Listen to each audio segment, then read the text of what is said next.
All right. I am very excited to bring in this guest here because this is such a treat for me. And I'm sure for you too, the listener, because we have the opportunity to talk to one of the great survivors. And for me, this is such a homecoming because we've had so many great conversations over the years.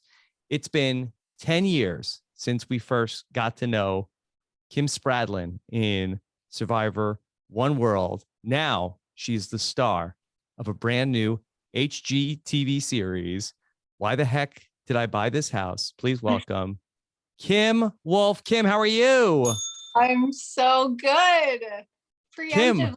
called a star. That's exciting. Yes, Kim, 10 years it's been since Survivor One World. I thought of that this morning. I said, yep, spring of 2012. It's 10 weird, right? years, 10 years through the Survivor machine. Yep. We're old. Yep. Look, but you've gone on and done such great things. I'm like exactly where you left me. That's not true at all. I'm in a different house. That's You're true. the star. Rob has a podcast. I am. And they'll never take that away from me. True. Yes. Kim, so excited to catch up with you and hear what you're thinking about the new era of Survivor. So much has changed. You played Survivor. It was only 2 seasons ago, but it might as well have been 30 seasons ago. It's totally different. And I missed 41. So I, when Jeff starts off this season and says, we have the kind of the added benefit that these guys haven't seen it yet. It's new to you. It's also new to me. I have no idea what's going on. Yeah. Okay. So we're going to talk about all of the things on Survivor 42, but I want to just talk to you about what's going on with your new show, which this was such a surprise that I had no idea that this is where you were going to go with your career. Why the heck did I buy this house? And I think that thematically, it's a show that I think is very relevant to what we're talking about here with Survivor, because Kim, your show is a show about regret. Remorse. Yes, I've made a bad decision. How do I fix this? Yeah. It is. Yeah.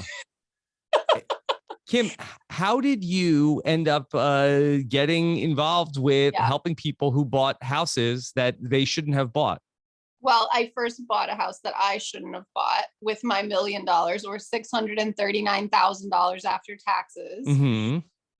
Brian and I were newly married. We bought a 1940s fixer-upper, had never been touched, olive green carpet, paneling, all the things that you would imagine. And we were like, this is going to be so fun. We're going to do this together. And we really almost killed each other. We barely made it through the experience. We were like kicking each other out of the car, getting in these huge fights. I wanted him to like step in and yell at people. And he was like, I don't even know what you're doing over there. It was this whole thing. But I got excited about it, kind of got the taste of it in my mouth and was excited to do it again. So for years, I kept making our family move so that I could try something new. I was like, oh my God, this tile, or I want to do this thing. And eventually he was like, hey, maybe you should do this as a job so that we don't have to move and keep uprooting our family so that you can remodel another house. So it's been like 8 years in the making. Eventually, I did Chelsea's house from my first season of Survivor, who's one of my best friends, and she's super famous. And so she's a big reality star. She's a big deal. And so Southern Living, all the things, all the magazines picked it up. And then this production company reached out to me. I just held on to Chelsea's coattails for dear life and just drug through the dirt. And then they said, do you want to, talk to us about the HGTV show, which has been 3 years now since they first called me, before Winners at War. And so it's taken a long time. I mean, COVID, all the things derailed it. And here we are. We started filming last March. We renovated 7 houses in San Antonio. It was wild. It was 7 houses in 24 weeks. I'll put it right up there with Survivor as far as just like super gritty, why am I doing this experiences. And then voila, you get to watch it in 7 45-minute episodes on HGTV starting next Wednesday. So it's perfect timing. And it airs right after Survivor. Right after Survivor. Okay, good. Flip over and it's, yes. Don't do that. Yes. Okay. Now, Kim, are you going up against the Survivor know-it-all? So that are you concerned that could? Are we? Oh no! Oh, then I'm lost. Okay, we're a podcast. We're a podcast. It's fine.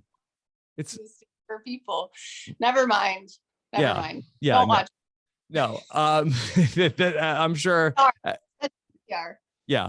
Kim, it's very exciting that I know a lot of people who are reality TV fans just love the HGTV shows. I know that we've watched a ton of it at my house, so we can't wait to watch it.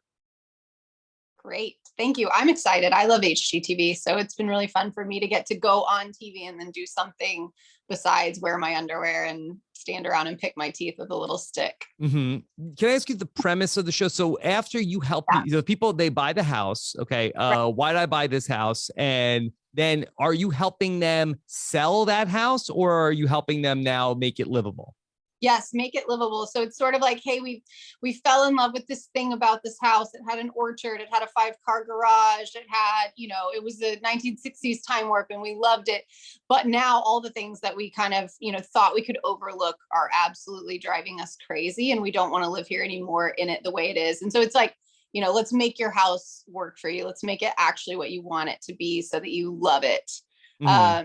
It's a major renovation show, like hour-long, massive, additions. It's not like a hang a clock on the wall and paint something. It's like the real deal. So real deal. Yeah.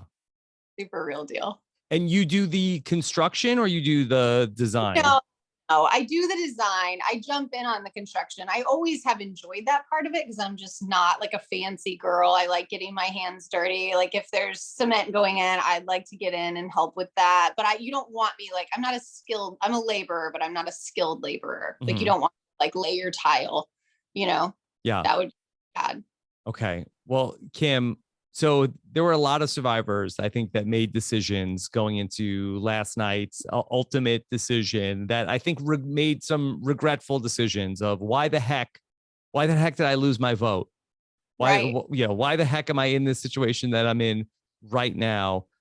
First off, as somebody who did not see season 41, was your mind just blown watching all this transpire? Kind of. I mean, I had like followed it enough that I knew, like, people always ask me, did you hear about the shortened timeline or the things?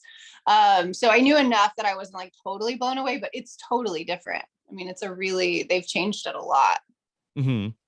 Did you have any big takeaways from watching how that tribal council unfolded? Last night? Yes.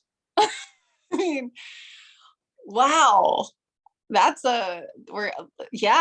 takeaways. I thought it was fascinating. I meant to pull up the cast because I don't have everybody's names memorized yet. I'll help you through it. Yeah. So the guy, is it Brendan? Is it Brandon? No. So in the tribe that went to tribal council, we had Daniel, and Mike. Yeah. Okay, so Daniel, that was just fascinating. Like I feel confident that there's some information that we're missing from that conversation between he and Chanel and Hi and all that whole thing. But like, it was so interesting to me that somehow I felt like he went in he had up until that point been playing everyone's friend. And then I feel like coming out of that tribal council was like very clearly going to be the villain, had like put himself in a place where like nobody's going to trust him. Nobody's going to like him. And I think he was doing that because he didn't want to split the vote. So he was trying to like salvage something, but I just felt like he kind of like threw it all away just for that one moment, I guess. So I thought that was really interesting. Does that make sense? Do you know what I'm talking about? Yes. Yeah. Kim, you were involved in some tense tribal councils, certainly when you went back in season 40. Everything, I'm trying to think if there were too many tense tribal council debates in Survivor One World. Much more so in the later season. Can you talk a little bit about what's that like to just be like in the spotlight when these like big tribal council moments are happening? Yeah, I think it's super disorienting. Like that would be the thing that I most think about 40, like, when you're not in the know, when you're not making the calls, when you can sense and see things, kind of how it's Hi, right? I'm saying that right? Yes, Hi.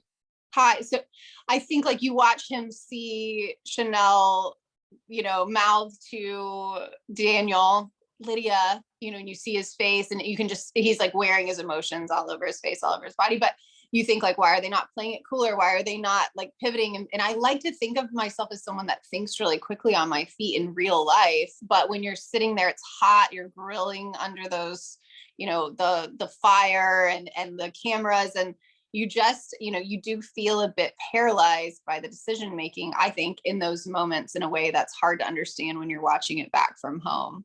Yeah. And not just that, also, you have Jeff there who is like, wait, what did you say? What did you mean by that? Totally. Yes. And that's not the question I'd prefer for you to ask me, Jeff. It's always the wrong question. Yeah. You always don't want him to ask. So yeah, it was a fascinating tribal council. I mean, I think you could kind of see it coming, I just mostly felt like Daniel went in a good position and walked out in a terrible position. And I'm sure he got put in a bad position, but it was just weird to me the way he handled that. Like, I didn't feel like I feel like there was a moment where everybody else kind of seemed to want to like drop the pretense and sort of have like an honest, authentic conversation. And he kind of went the opposite direction, which was like, how can I, trick everyone or manipulate the situation to seem a certain way? And it seems like that to me would have been a moment to just drop pretense and say like, hey, this is what actually happened. This is how we got here, and be real. But I don't know. Right. Yeah. It felt like that there was a little bit of spin coming from him of like that. I think he wanted to sort of like say, hey, this was a misunderstanding. I didn't want to be in this position, and then tried to defer to Chanel what did you want to do? I only did this because this is what you wanted.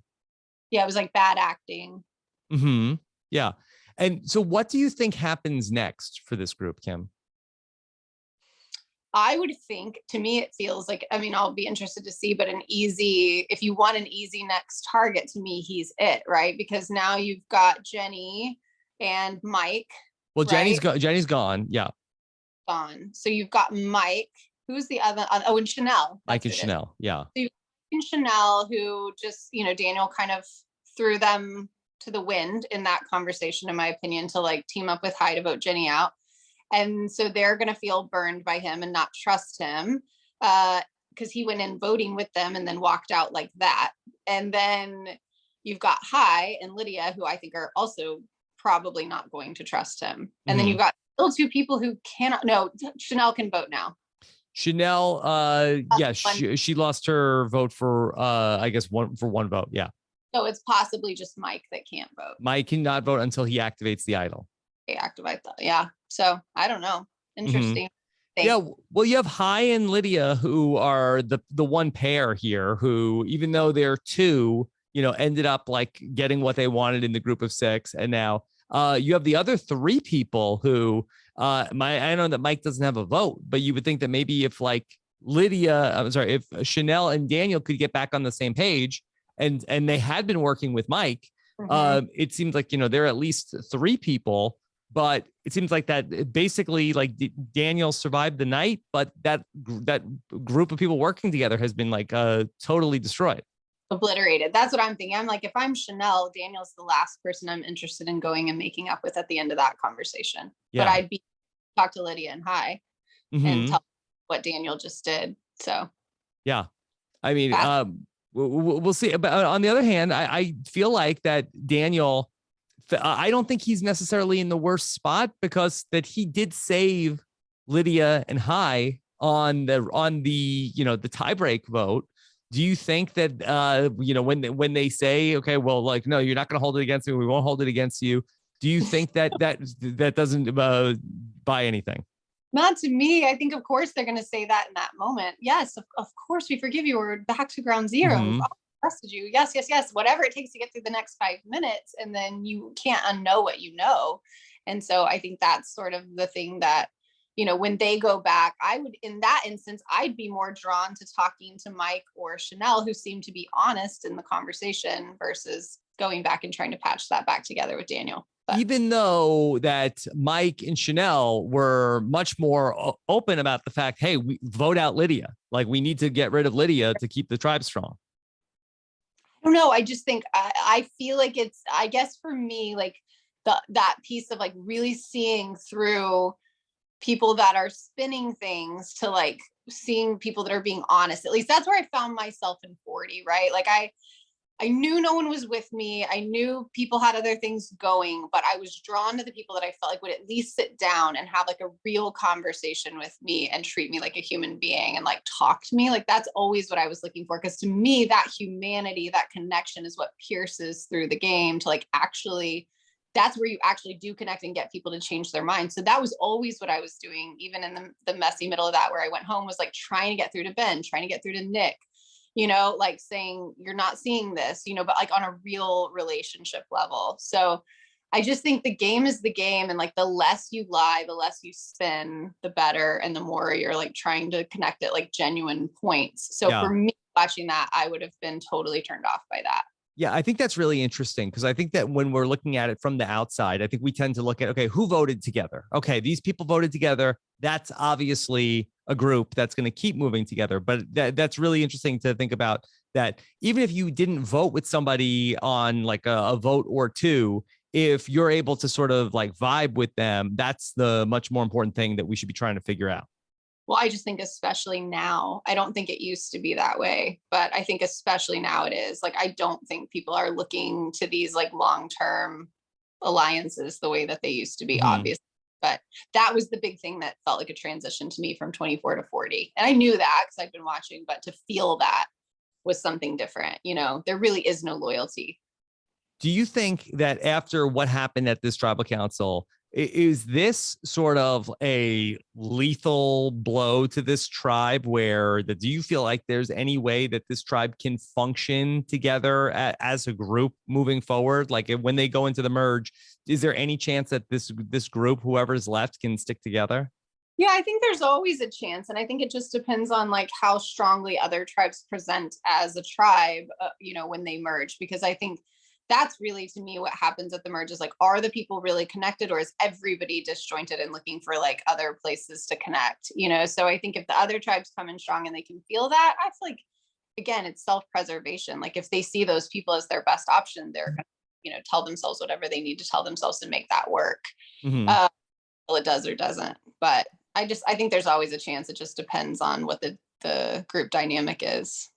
Kim, going back to Chanel going to Shipwheel Island, as we like to call it, she risked her vote. Her and Omer, they went there. They both risked their vote. And it seems like that this was a curious decision that Chanel made. Yeah, it did. It was interesting. I hadn't really seen that yet, except for the first episode. First episode.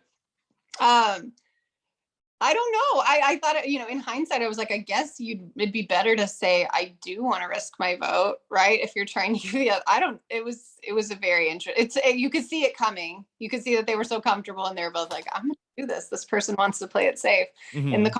I think they genuinely liked each other and genuinely connected, but both, I get that. Cause then you walk away and you're like, well, I might never see this person again. I think I'll risk it. I was telling Brian last night, it almost seems like in this new fast-paced version of this game, playing it safe is like the new risky way to play. It seems like everybody, it's not a novel concept anymore. Like, I'm going to go in and play big and like, try to make something happen. It's almost like the restraint is what is, possibly the harder thing to do.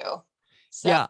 I was thinking that same thought earlier today, just thinking about this, where, Marianne finds the beware advantage and she's like, hey, like, I got to open it because I'm here to like, I don't want to be the person but I feel like that every single person is thinking that way. And there's more consequences than there's ever been before. When you find an idol early on in season 24, you're able to, keep that thing on you for, the whole way through without any sort of like, you didn't lose a vote, nobody knew about it. It wasn't like that there was a big target on your back. But now, I mean, even you in season 40, you find an idol, you got to tell Sophie about it. It just seems like that there's more and more of a price tag that comes along with these advantages. Absolutely. It's like, you used to be watching these risky, people take risks in a group of people that were potentially playing it safe for the long haul. You watch that pay off for them. And over time now, it's like the evolution of it is now you've got a bunch of people coming in going, I'm going to risk it all. So I do wonder if like a good play would just be not opening those things, not, just play it safe every time. It does seem like the consequences have gotten intense. So, and Yeah. fast.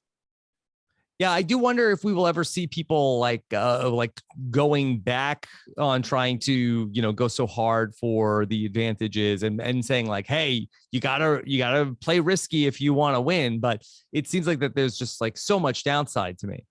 Agreed. Is it even wise? I even in 40, that was there were just so many things that didn't go well for people. Like I wonder what the statistics are for like advantages that went well versus and helped someone versus didn't. That'd be interesting. Yeah. I mean, even Tony in season 40, I mean, he was, doing Tony things and looking for advantages, but I don't remember if the advantages helped him particularly in too many ways. Clearly the idols. He played an idol wrong for Sarah, Yeah. I know at one point. Yeah. But I do think Tony's overall, approach to that season was more restraint, in my opinion. I mean, it wasn't restraint on the spectrum of restraint, but on Tony's spectrum of restraint, it was. Right. Right. He worked hard to get the fire tokens when he needed them. But again, what do you even do with fire tokens, Kim? Yeah. And if he hadn't even opened that, he wouldn't have needed the fire tokens in the first place. Right. So, don't be doing so much going for these crazy things out in the jungle. But is there anybody that you're watching this season that you really have an eye on, that you really like them as a player? Well, Jonathan. Yes. What the heck is that? What is going on? Man, this is wild. He's as a specimen. He's carrying the ladder, throwing people around. Like that's a massive advantage in a season where there's not a lot of players like that. That's he's doing. I don't even think you just feel like a rag doll, in the sand and the water. I mean, the way he's moving around, it's just kind of blowing my mind. Yeah. So do you think that he is such an outlier that he is going to be targeted pretty soon? Or do you think, even at the end of the challenge, Jeff is like, I have to say, Jonathan, what an effort. Yeah, I don't know, probably, right? I just feel like he's such an outlier. I don't know how that's going to go unnoticed at Emerge once people start thinking about immunity challenges. I don't know if that will ever go away. But right now, it's just fascinating to watch. Like, I know how heavy that ladder was. That was crazy that he just picked that up in the water and walked it out. So do you have any thoughts on that water challenge that we saw? I know not a lot of water challenges in One World, if any, right? No, none. Yeah. But now here you go you come to Fiji. And I was reading, Dalton Ross has an interview with Jeff Probst today talking about that. And Dalton Ross asked about how I remember seeing big swells like that on day one of Winners at War. Do you remember the ocean being like that in Fiji? No, but I had a lot of adrenaline going. So I don't know. It didn't even phase you. Yeah, I'm also a similar, specimen to Jonathan. Yes, you're both very similar. Yeah. No, I don't. I don't remember it being like that. But I feel like I wonder how long they were really out there doing that. It had to have been a long time for them to call it. It had to. Yeah. I think it had to be clear that nobody was going to get it. Do you agree? Yeah. So I spoke with Jenny this morning on the exit interview, and I asked her, how long were you out there? And she said it was about 30 minutes that they were trying to do that. And I think at that point, that it not only is it the water dangerous, but now you're in the danger zone of like that people are just like running out of energy also to swim.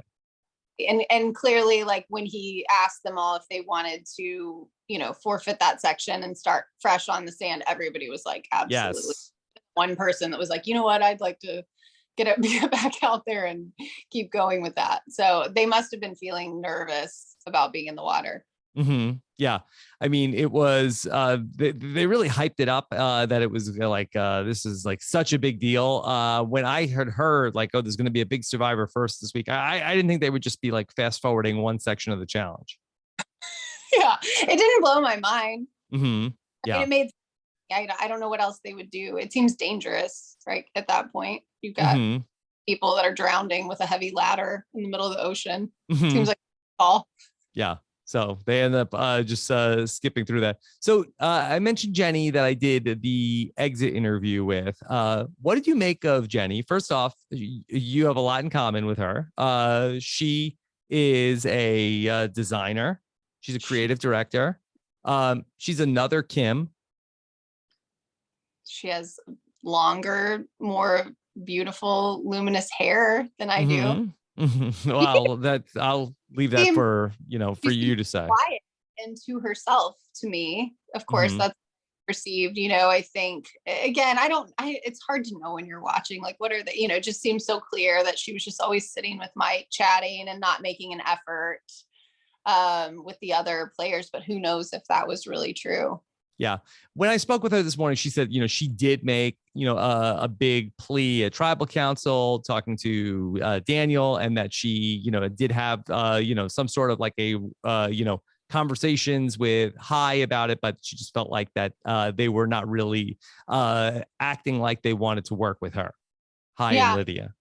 it's interesting to, I always wonder like what made them choose her, over well, I guess they thought her over Mike. I guess Daniel telling Mm-hmm.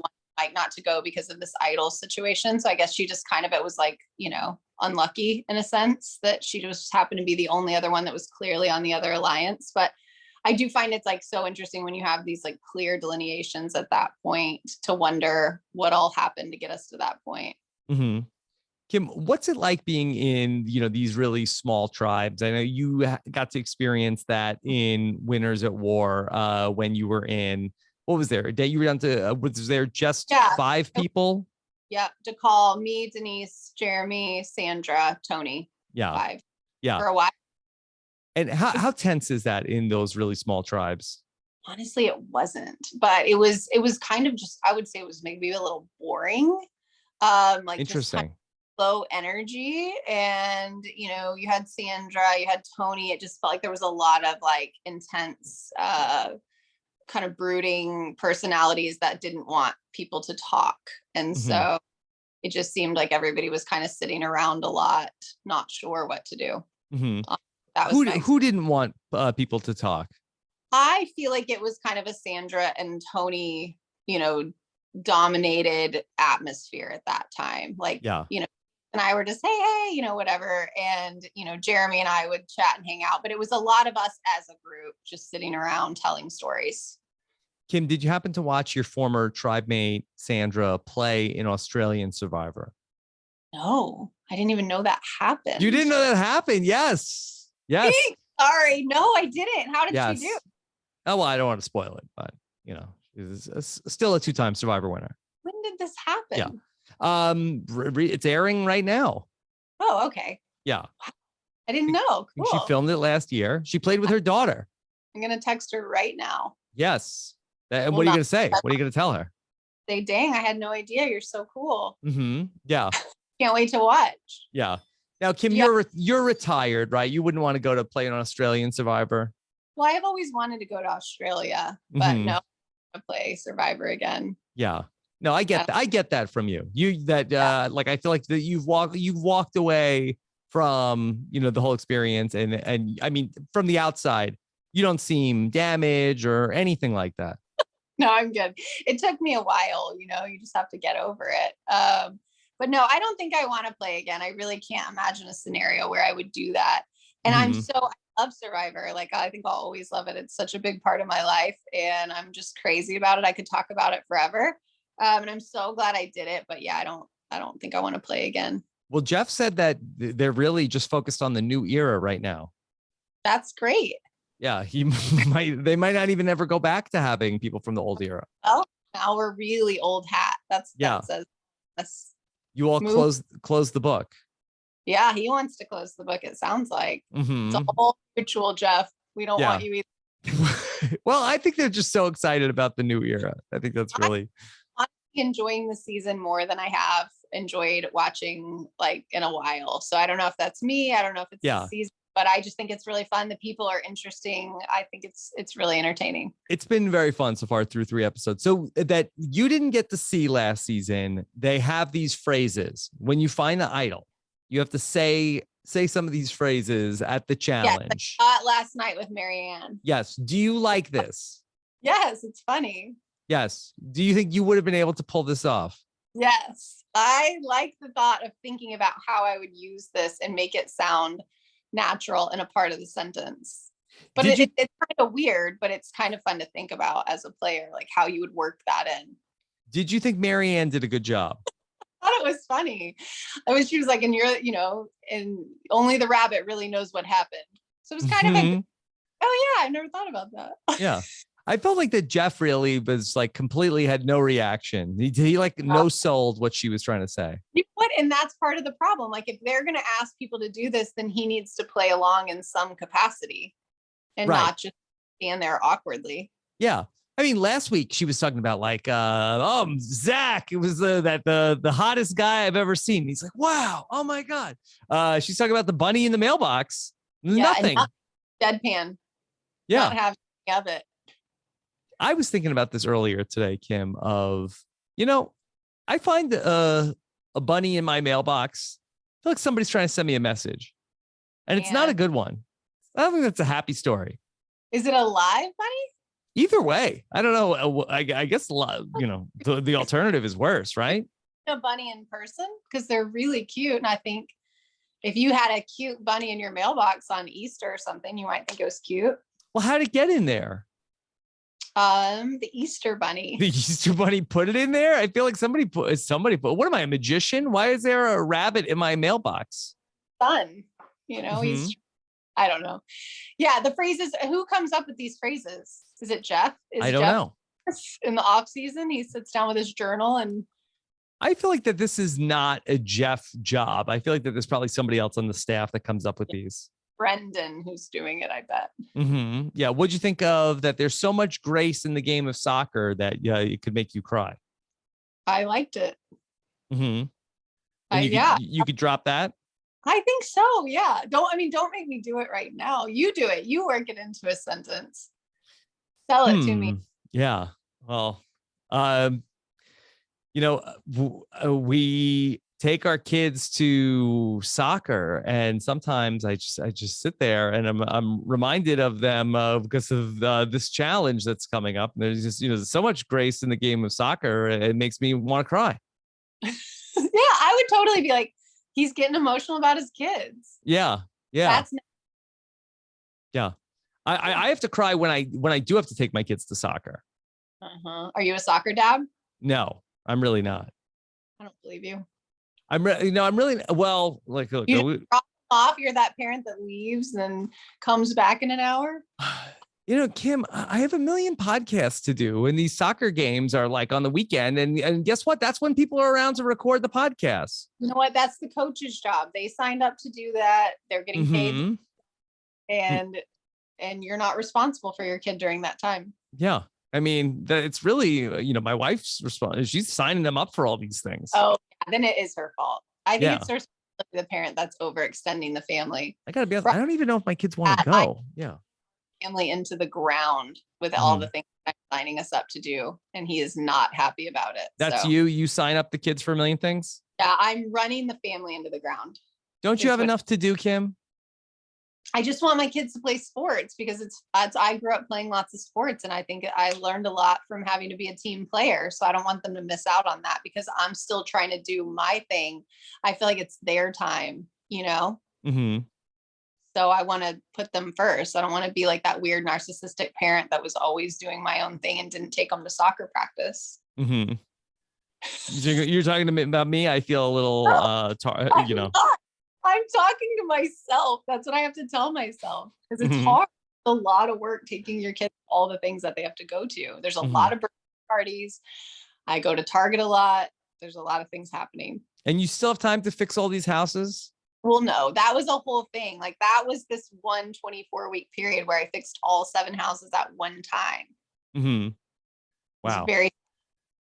I mean, that's an incredibly long time, Kim. 24 weeks. It's not as long as it sounds. 7 houses, Rob. That's a lot.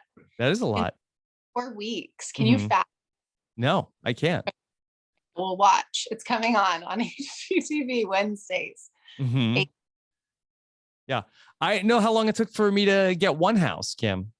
Did you guys renovate a house? No, we did. We built a house. Oh, you did? Yes. So we haven't had to call you yet of why the heck did we buy this house? Okay, good. Not yet, but we'll keep you on standby.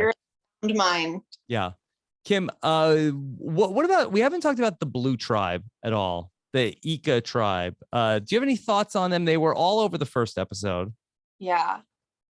It's got the Roxroy. Roxroy. It's got Roxroy, the blonde girl. Tori, yeah. Like, yes. No, I really don't have a lot of thoughts about them. I don't think about them very much. I'm sure I'll be thinking about them soon. It's been wild that it's been really 2 episodes since we've saw anything with them. Yeah. They were a big deal the first episode, and it was all on them, right? Did they go to tribal? No. They went to the first tribal council, yeah. Who got voted off with them? Zach. Thank you. The guy that Marianne liked. Yes. Okay. Yeah, I do remember all that now. Yeah. Well, how about Marianne? Great. Love her. Yeah. Does Marianne remind you of anybody that you've played with? I mean, yes and no, like in a totally different way.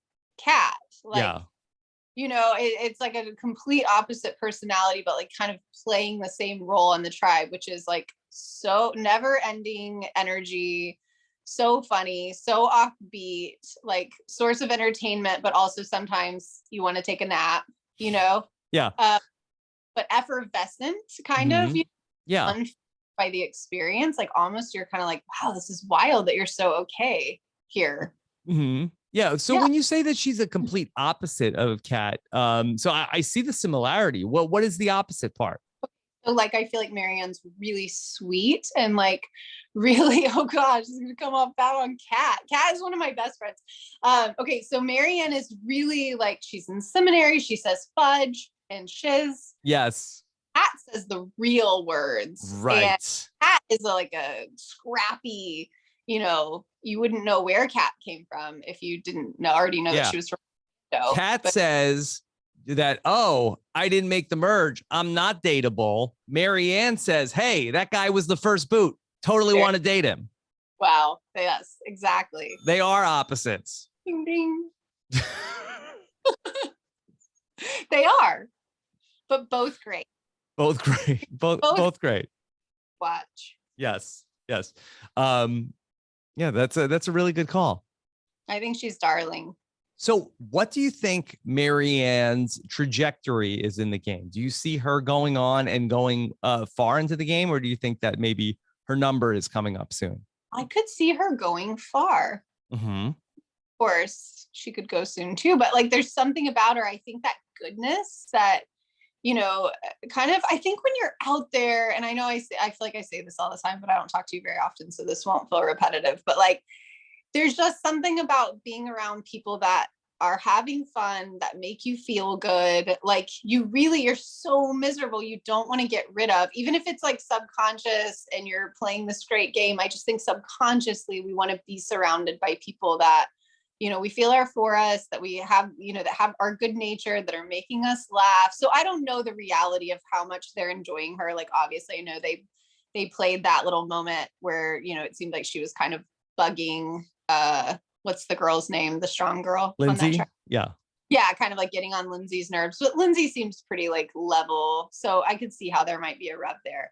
I just think if she's kind of creating, I don't think she's going to be like a major immunity threat. She kind of is good at going around and talking to people. So I think she could stay in it for a long while. I think you feel like with the 26-day game now, which now is, you didn't get to see play out in season 41, but do you think that sort of like thing that you're talking about, you're so bored out there that this is somebody who helps pass the time? Do you think that that's maybe less important? Probably. Yeah. How did it play out last time? Just kidding. Don't tell me all about it. I don't want to spoil you. Yeah. Does it feel super short? Like, It didn't feel super short to us as viewers. I mean, you're watching the same number of episodes. It didn't really feel that way. But I will say that in terms of, people that went far in the game, like we didn't really have a Marianne in season 41. So I've said this before, that I think that the season 41 was not very funny, where that there were like certainly interesting characters, but they weren't like sort of like very like fun, effervescent characters based on what we saw on the show. Okay. So I could see that too. I mean, I could see how the expedited timeline, you're just trimming the fat quicker and quicker and quicker, right? Mm-hmm. Yeah. And with there are some exceptions, but for the most part, it wasn't, it was, very much, a serious season. Well, I guess the other thing that makes me like kind of want to think she might do better than you would think based off of the edit so far is just that she knows the game so well. I mean, I think that's a really big deal to have seen every episode of Survivor except 6 episodes of Token Teens. I can't remember anyone else's names, but yeah, got that quote. Steven was very upset. Really? Yeah. Does he get offended about stuff like that? I mean, he doesn't know. I think he feels a little hurt that she watched 40 other seasons, like even like the really bad ones. And she's decided that I don't even want to finish watching the whole series. So I could say I watched the whole series. That does not surprise me that that's upsetting him. Yeah. She's 6 hours away from being able to say I've seen every episode of Survivor. She's like, she gave up. Yeah. Yeah. Okay, well, I can see. Mm-hmm. So I just wonder if that's going to help her stay longer. Mm-hmm. We'll see. Just having that type of game knowledge. Yeah. Kim, can I bring in some questions for you from the listeners of Rob as a Podcast? But people are so excited that they get to hear from you this week. You're lying. I'm not. Why would I make that up? You say that to everyone. Yeah. Ask questions. Yeah. Okay. All right. Here's one from Sid, who wants to know, who is Kim's winner pick? Do you make winner picks? Oh, I do usually. I haven't found myself doing it this time around. Well, can you tell me who your winner pick is? My winner pick was Romeo, who is on the Ika tribe. He was in Omar. I like Omar. Omar. Okay. So what are you seeing there? Because is it because he works with animals and you famously can identify people and say what animals they look like? Yes, that's what it is. That, and that I feel like he is very, like, you can tell people like him. He's easy to talk to. He's smart. He's engaging. He just seems to have a good head on his shoulders. I just have a good all around feel about Omar. So if I'm going to make a winner pick off the cuff, it's going to be Omar. Yeah. Okay. Have you made winner picks before that have come? Are you good at this? Yes, I've honestly chosen correctly every season. Wow. Except for Token Teens. Yes, every single one. Yeah. Because you stopped watching that one, right? Yeah. I got through most of the episodes, but I just couldn't finish. You couldn't finish it. Yeah. You might even have had the right person. You just never went back to check. Yeah. Yeah. It's amazing. Let me give you a question. Josh Green says Chanel wrote in her bio, not from, she didn't write in New Orleans. Yeah. She wrote in her bio that she wants to play like you, Kim, because you played a perfect game and I want to keep that same energy. Chanel did a lot of good and a few bad things in last night's episode. What's her best move moving forward? Chanel. I think Chanel's in a good spot just to like get with all those people. Not the way I said it, but like in a less inappropriate way. Like just go back. Yeah, I didn't. Let me start over. That wasn't what I was picking up. Yeah, go ahead. Chanel is in a great spot to just go back and really connect with all the people that are left on her tribe. I really think Like, I feel like she's already likable. She has a very like kind of low key energy. And I think she's still in a place where if she would just go back and be really honest and genuinely connect with all those people, I think she's in a good spot in her tribe. Mm-hmm. The nervous was like when Hai was like, whoa, she came in rolled up super intense in this conversation coming off the boat, which I just think keeping your head and not getting overly frazzled when like you've got something like a message you have to deliver, like you do have to play it cool out there. That is like one thing I do know. So it seems like if she was struggling to deliver the message of splitting the votes, that could be concerning moving forward. Yeah, it's so interesting with Daniel and Chanel because Daniel is the one, he cast the vote against Lydia, then reverse course and saved Lydia. Chanel said, hey, let's vote Lydia out, but she never wrote Lydia's name down on the paper. Do you feel like that there's a path for Lydia who, didn't cast a vote either way? Forget what Daniel might have said. Like, is you think that she could potentially salvage this easier than Daniel? Exactly, right? Because she didn't even answer his question when they were sitting there. Like he was, and I think that I didn't think about that. That did put him in an awkward position that he was the only one that actually wrote the name down, because therein lies, this is kind of that moment where you go, okay, well now we're all going to know where everybody stands, but they actually don't. I think that does help her for sure, because she didn't actually have to put anything down, and she kind of played this like, what are you talking about? Yeah. Throughout the entire tribal, which I think would. The super fan that you had, like you said, you don't care who we get voted out. Does anybody believe that? Yeah, no, I don't. Yeah. So I think, I think it's going to be super telling with her. I think just watching whatever happens with that tribe, I think we're going to know now how this is all going to go down, or we're going to have a sense of like who's going to rise to the top of this tribe. I think you just need to see a bit more. Kim, what's it like when the survivors throw out that when they ask them who's the player you're going to be like, and they throw you out? I don't ever know that. They're that, but obviously I'm flattered. Yeah. I love it. No, I just, it's funny for me. I think people have a perception of how my thing went for me that makes me look like I did it.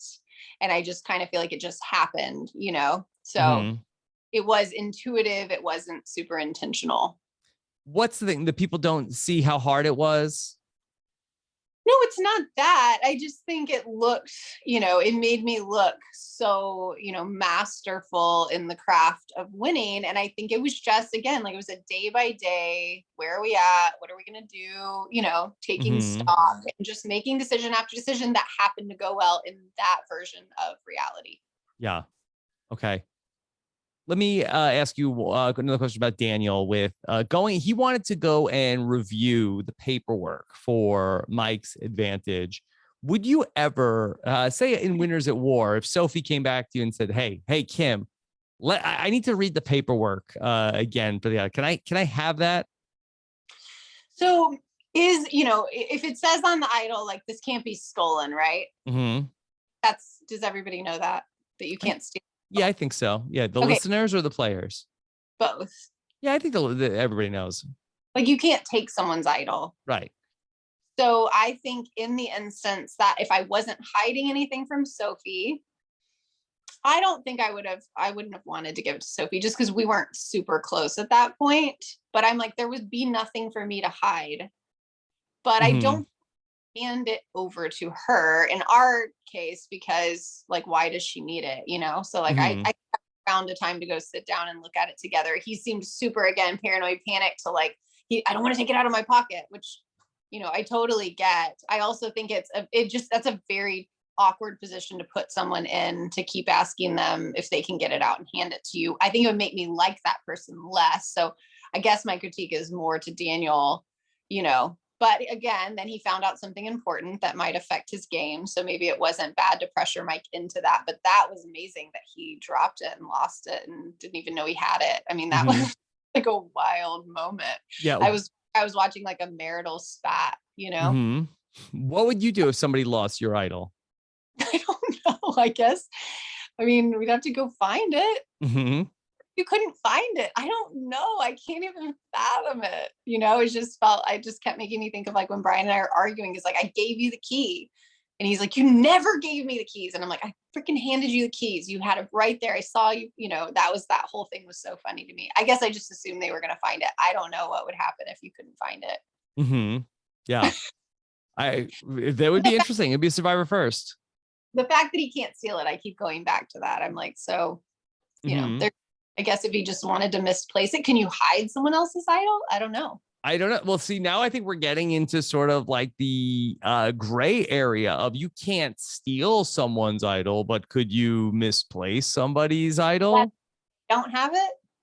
Yeah. Like I thought you had it. Oh, I don't know. Too bad tribal councils tonight. Uh-oh. Well, that would be a mess. Mm-hmm. Yeah. But found it. Okay. In underwear. Okay. Jacob wants to know, how would Kim maneuver around someone as paranoid as Daniel? I get his decision not to go to rocks, but throwing Chanel under the bus was dumbfounding.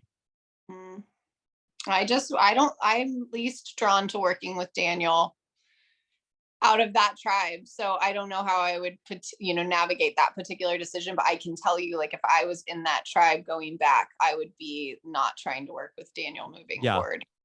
Did you ever encounter any Daniels during your time in Survivor? Yeah, I mean, so many people play paranoid. Honestly, Chelsea did at times, would like kind of out and come to me and be like, we should do this, and you have to kind of like, but I think it's a unique situation because like he's kind of supposed to be the like super fan brainiac, right? That he's gonna like figure it all out and solve it for everyone, and needs all the information, all the details, so he can make the survivor brilliant, response. So I mean, Colton was a little bit that, he had like had a survivor podcast and really wanted to like hash through strategy over and over and over, and would like come and find me. And he I think literally had a survivor podcast. Yeah, he did at the time, or maybe a show. Maybe this was pre-podcasting. Okay. I think it was a radio show, actually, now that I say it. But it's like, I think again, you're just like picking up on people's energy and like, is this a person that I want to align and work with? And I would just say for me, I really like avoid that energy. Okay. Michael Butler O'Rear Jr. says, if Kim was invited to coach one of these players during the season, who would it be? Coach Chanel, because she said she wants to play like me, so that's the perfect person to mentor. Yeah. And so okay, so let's say after this tribal council, they go back to camp. It's like, okay, Chanel, you risked your vote, you lost your vote, but you did unlock a reward. Okay. And so they bring her on a boat to come talk to legend Kim Spradlin. What are you going to say to her? I think I'm just going to tell her like to try. Obviously they're getting so close to the merge, right? So to really, now she's made that connection with Omar, maybe. Yeah. She's saying, Kim, why the heck did I risk my vote? Yes. Can you help get me out of this bad situation?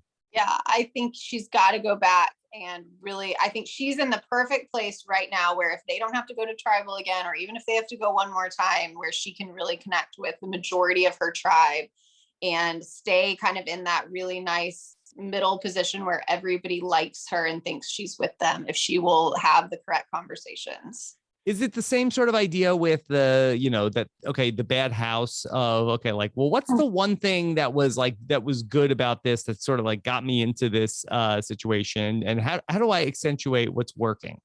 What did she fall in love with about risking her vote and the that unfolded in front of her? I think it could work out in her favor.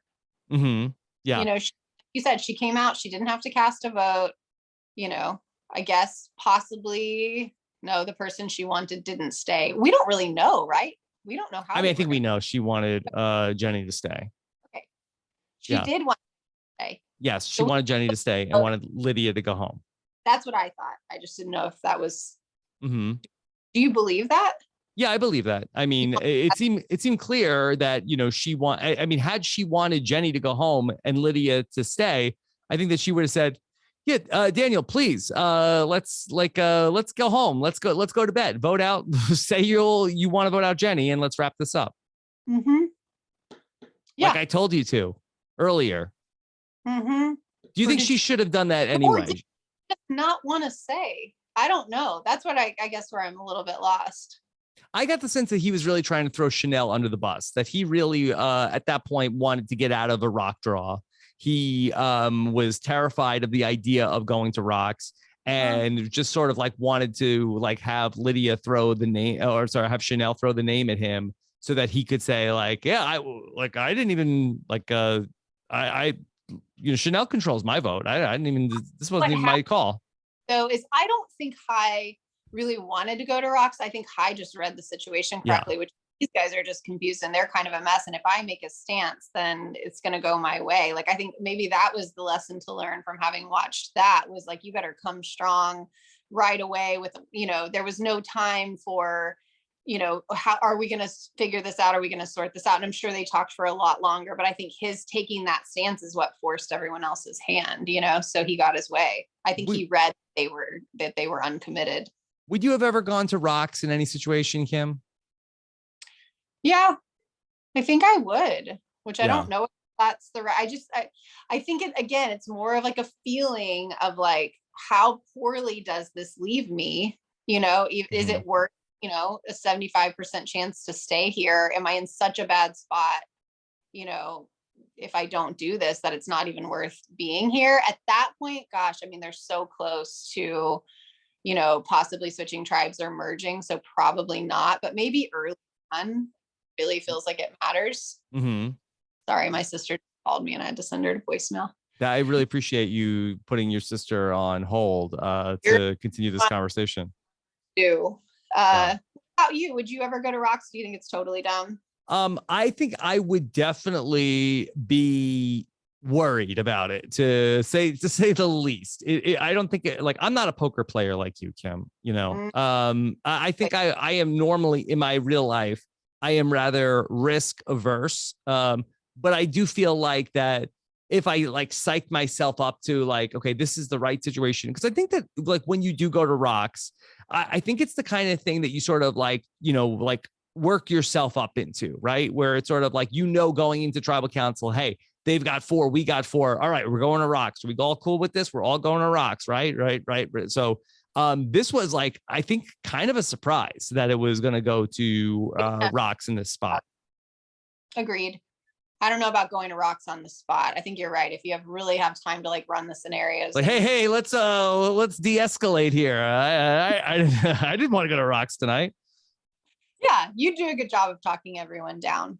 Yeah, I think in that way, I could totally see where Daniel is coming from. I think that, it's been said a lot today that Daniel probably should not have opened up and said, just to make it clear, I do not want to go to rocks tonight. So I think like once he took that off the table, I think it was sort of like High had all the leverage in that spot.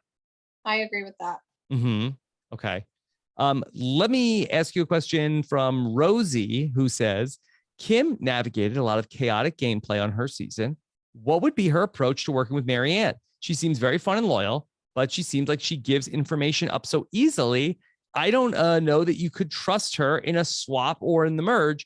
I had been talking about this last week on the podcast about like, how do you think Marianne is going to do with the information that she has an extra vote? And we saw instantly, she's like, everybody got an extra vote. I know. I don't know why people do that. I really don't. Yeah. I mean, to me, it's like the more information you can keep to yourself, the better. And I know that's been said 1,000 times, but I think it still continues to blow my mind. Is it too hot in their pocket? Like they just literally can't, or do they think it's going to, they don't want to be hiding something, or people were, I don't know. I don't know what motivates people to just tell the entire tribe about everything. Yeah. Well, especially when we're talking about at a time when it's never been more risky to be in possession of, some sort of extra vote or advantage.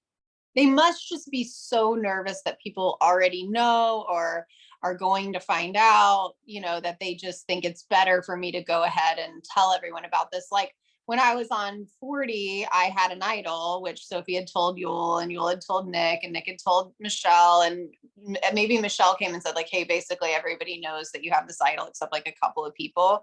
And so then I just started talking about it because I was like, well, what's worse, like to pretend that I don't know that they know, or to acknowledge that they know. And so, but so I get that, I'm like, maybe people are finding out, and you're just seeing this moment of them like coming out with it. Who knows what all happens to that point. Do you feel like for you, it was better to sort of like, okay, let me just like get this out there because I don't want people to think that I'm being shady? No, I think I just realized that if to me, I'm like, I don't know how many people were left at that point. If you've got 8 people and 6 people know about it, and really the 2 people that don't know about it I'm probably closer with them than the 6 people that do know about it. Like, what's the point of, I risk them, the 2 people that are alienated at that point, not knowing, thinking that you're not as close with them as you are, that all these other people know. I don't know. Let me go back. Sorry. I said blah, blah, blah. No. Okay. The Gooch wants to know, what would Kim have done if you were in Daniel's position of a stalemate? Would you have taken the easy vote of voting the other person out and flipping your vote, or work harder to change their mind, or be open to rocks? God, I mean, it seems like an important one to win. I would not have gone to rocks. I think he gave it up too quickly, that he didn't want to go to rocks. All the things we've already said. I think the big miss for me was, like, again, I just think everybody's cards were kind of out there. And so I think the thing that I find that I think I would have done differently is just said, Lydia, I'm sorry. This is what we had decided, me, Jenny, John, Chanel, this is what I was told, I put your name down. I don't want to go to rocks. I think just if you're going to go home and have lost your person, like, at least, go home in an honest way where it like opens up that line of communication when you get back to camp, and you can have an honest conversation with everybody about it. Because as they're moving, as quickly as things are changing, it's those connections that I feel like you can't sacrifice. Yeah. Kim, going back to the first episode, what did you think about the fact that they gave the survivors fake blood to play with at the challenge? I'm so glad I forgot. Oh, you know what? I told Brian the only thing they could have done was like dip their fingers in the blood and like go like this and like, like a nosebleed. And I was surprised that we didn't get to watch more people say, like, what was where's the cut? Like, where was the source of the blood? Yeah. Because I thought that was hysterical, actually, that they went for it with that, with no explanation about who was bleeding and from where. Yeah. That was incredible. You would have thought of that so quick on your feet to come up with a nosebleed. I thought of it watching it. Oh, so okay. I'm thinking, like, where can you wipe off blood and be like, yeah, I got like elbowed in the nose, Yeah. I mean, Kim, I've seen on Instagram you paint yourself. I've seen you painting yourself on a wall. Like, do you ever do any sort of like cosplay? I don't. I don't. But I think I'd be good at it if I did. Yes. Even I was watching one of your Instagram videos today, and there, you do such a good, it's like ASMR, some of these videos that you make where you're like SMR. Like, it's like for people who really want to like hear things. It's a very like sound focused. Oh, I know what you're talking about. Yeah. The sound effects. Was it sound effects when you were like opening everything and like sound effects that were happening live? Yeah. There. I don't know if that's sound effects or if it's only sound effects if you like overlay it, but yeah, I don't know how this relates to the nosebleed.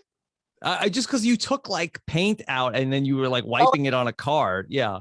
Okay, that's what I get it now. Yeah, it was red. Red paint. Yeah, you didn't put any on your nose at that point to try to mess with people. Blood on your body in Survivor and run back to your tribe and pretend that you were doing something. You should have something on your body that could be bleeding. Okay. Then was that not a popular thought? No, I don't think anybody. I don't think I had heard too much about the nosebleed idea. I'm shocked. This is new. This is why we bring in Kim Spradlin. About this. Okay, go ahead. Yeah. Okay. All right. We got a question from Troyzan, who said, do you need to hire a kid sitter again? # Uncle Troyzan. Troy and the kids. Troy, maybe. I'm looking for possibly for a household manager if we film another season of the show. So I think Troy would be really good at that role. He would be a good Manny. Birthday presents, cooking dinners, just making, stepping in and making the house feel like a home is what I need. So. Okay. All right. Julia Bear says, as one of the best social players to ever play the game, how would Kim have handled returning from Shipwheel Island differently than Chanel?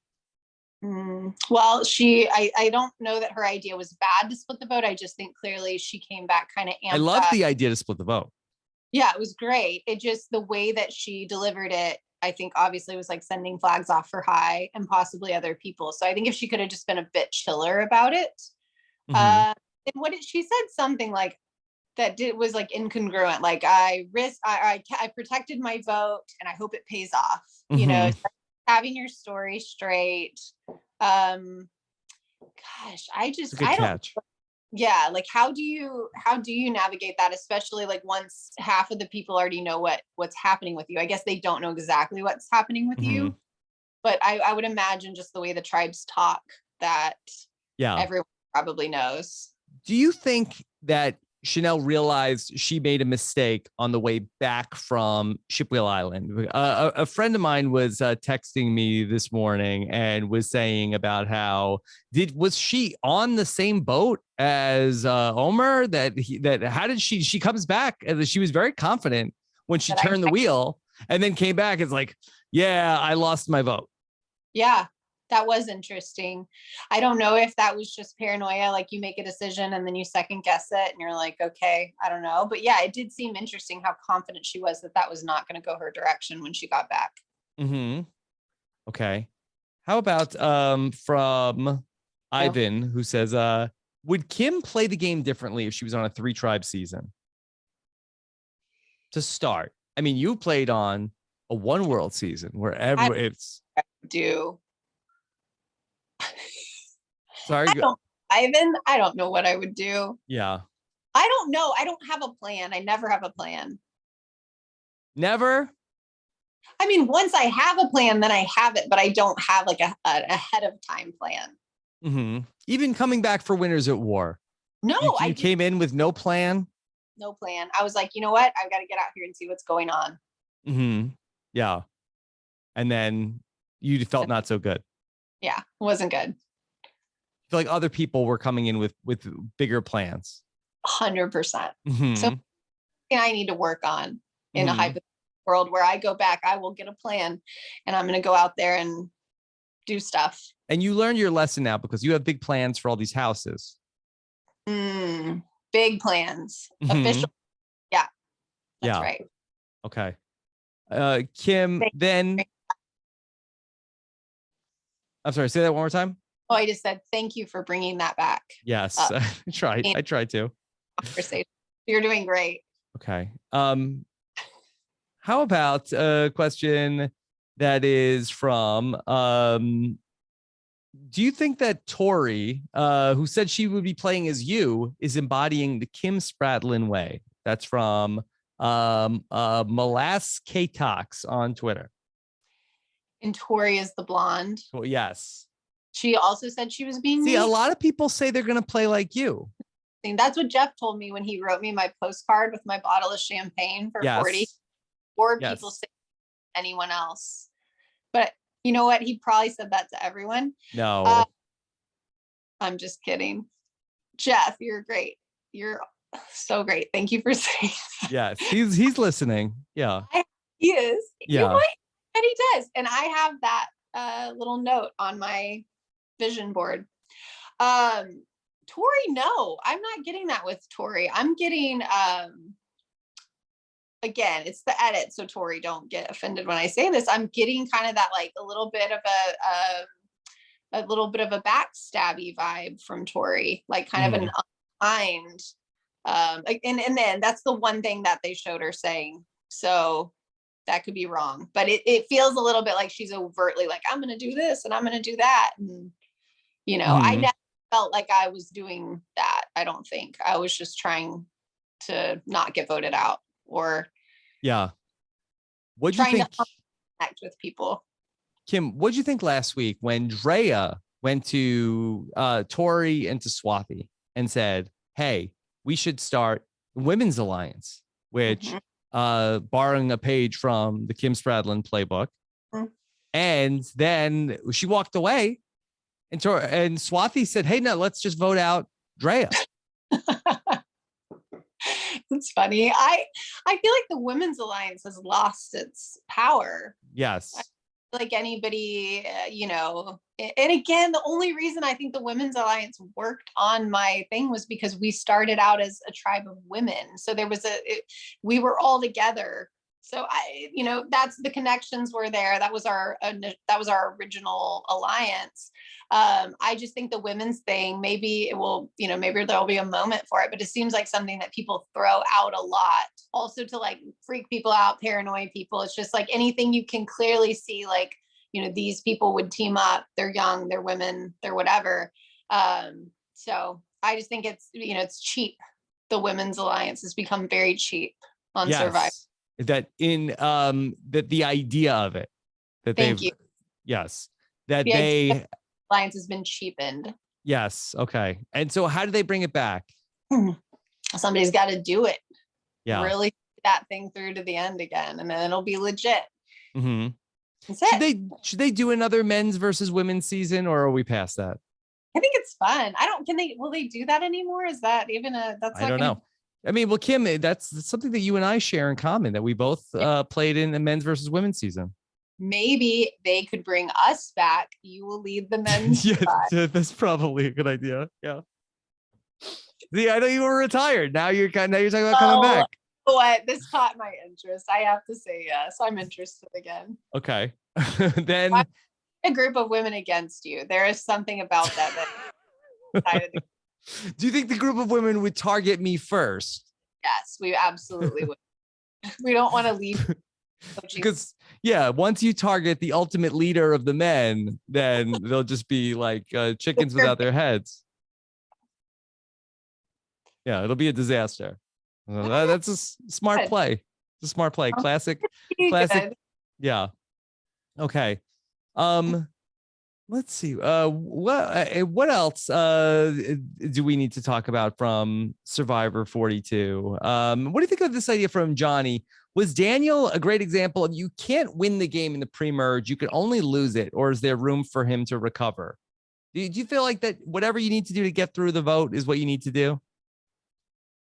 Yes, but that is super early. Again, with the Daniel thing, seeing other ways that could have been handled. I know it's hard to think on your feet. I know he wasn't ready for that or expecting it. He just did what he did. But I think in hindsight, it felt a little early to me to like have these, probably some people that are not super excited about you.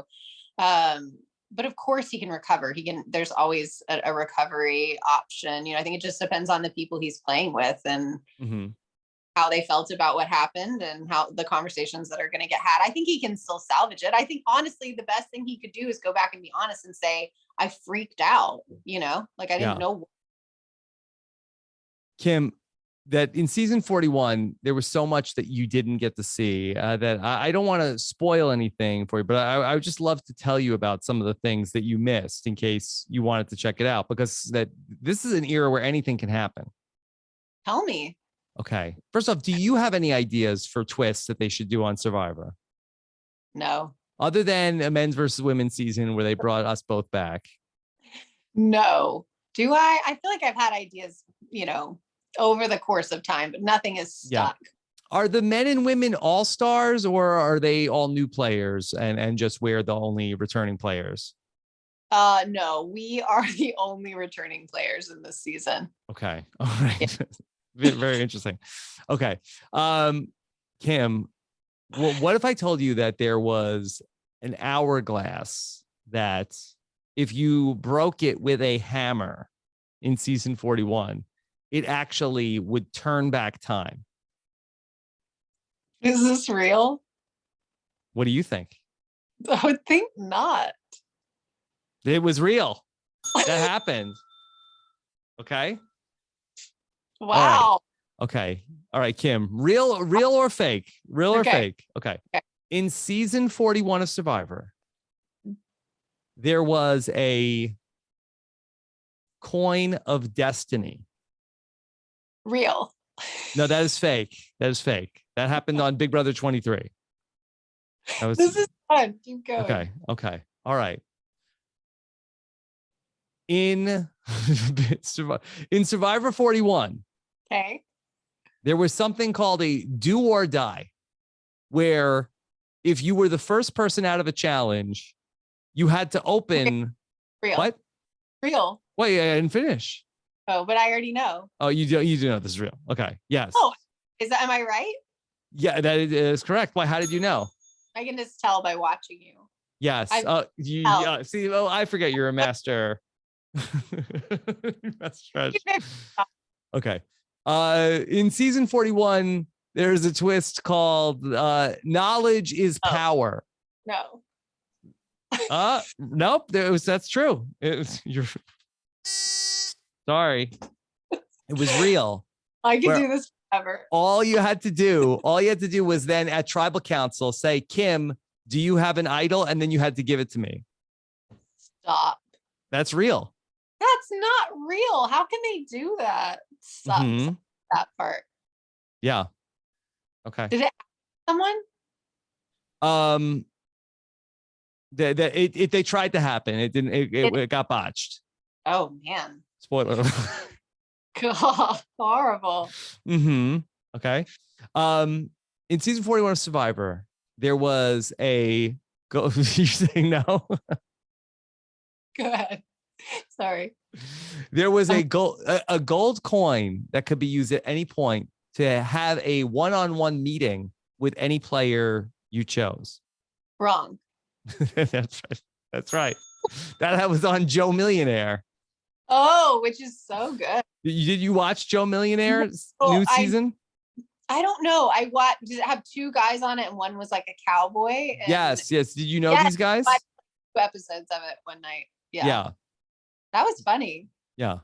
Joe Millionaire. Did you do a podcast? I did. Every episode. Oh, wow. Yeah. I had no idea you were doing that. It was wild. Yeah. Well, I watched it. I don't remember now, but. Mm-hmm.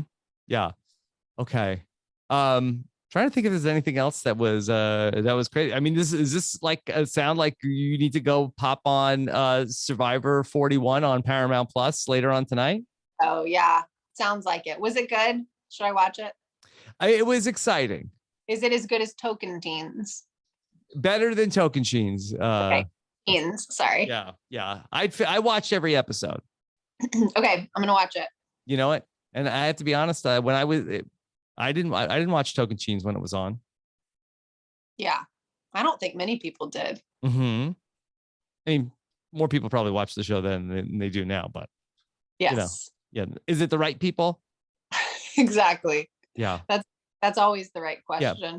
Kim, can I ask you a little bit more about your show that's coming up? That it's just it's so exciting that you're doing this. Did you have any sort of like trepidation about going out and doing a show for HGTV?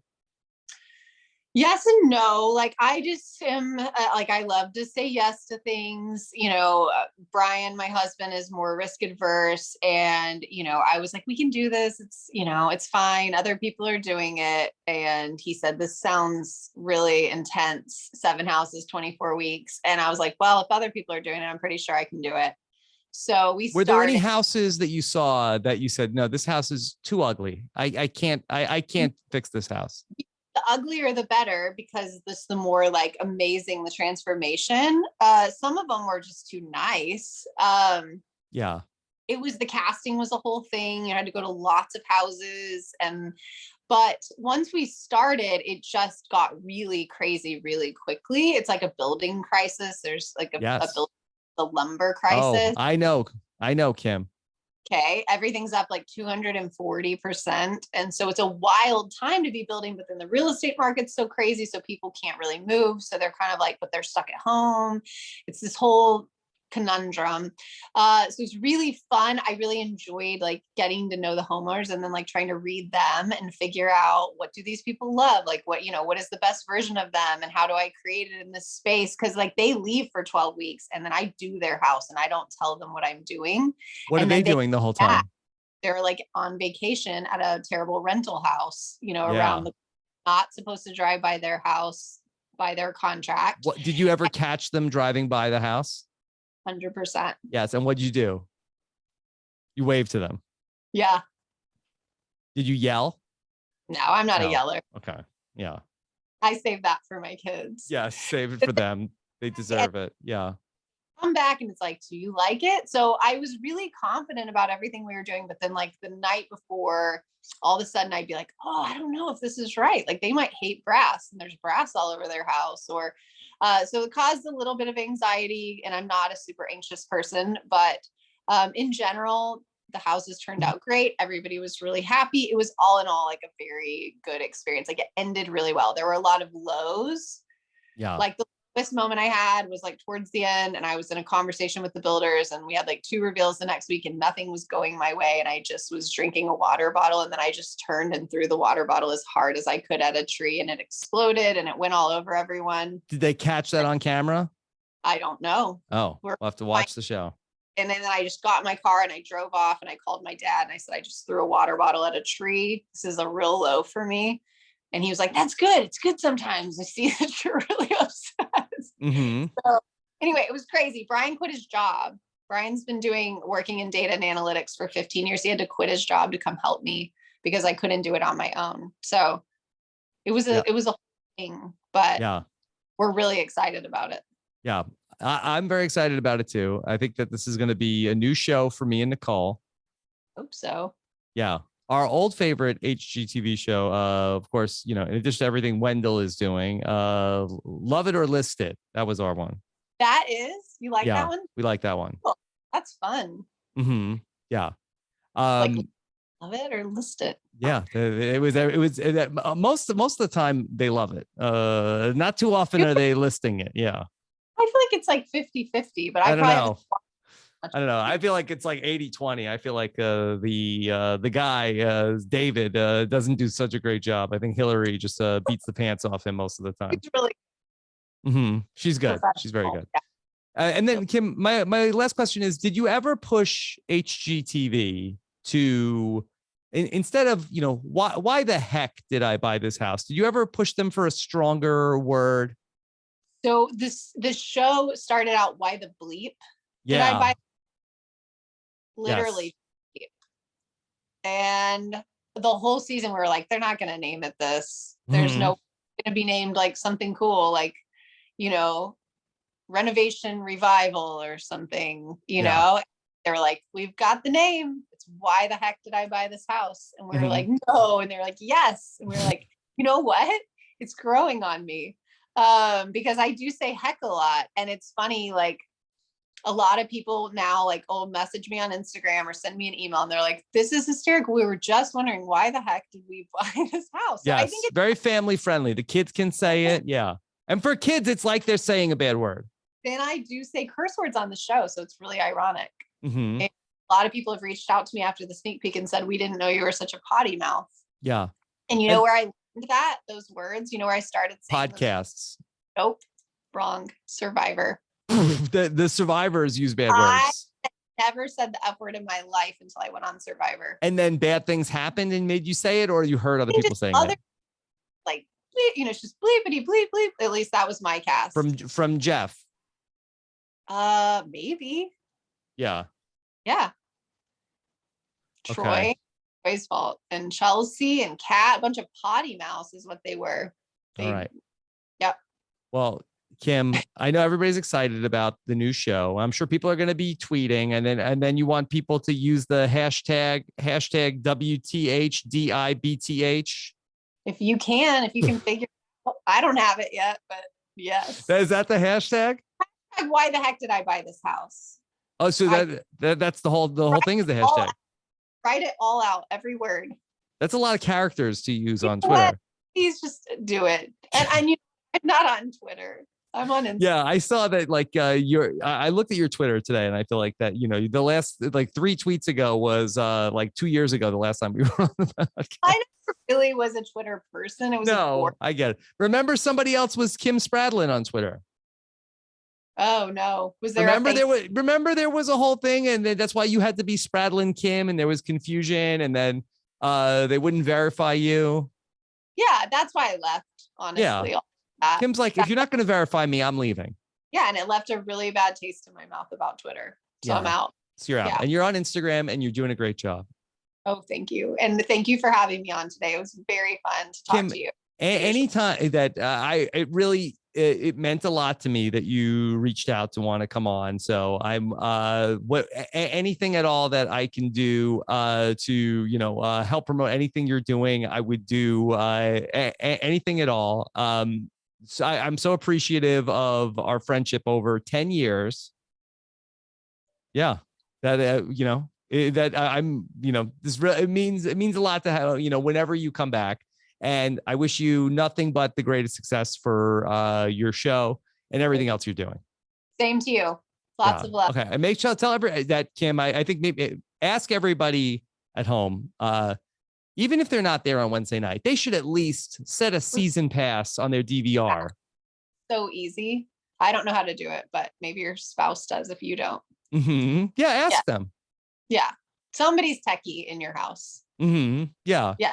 And use and tweet it and tweet about it and tell your friends, check out why the heck did I buy this house? And then do people who have bad houses, should they be reaching out to you to come fix it? Do they live in San not yet?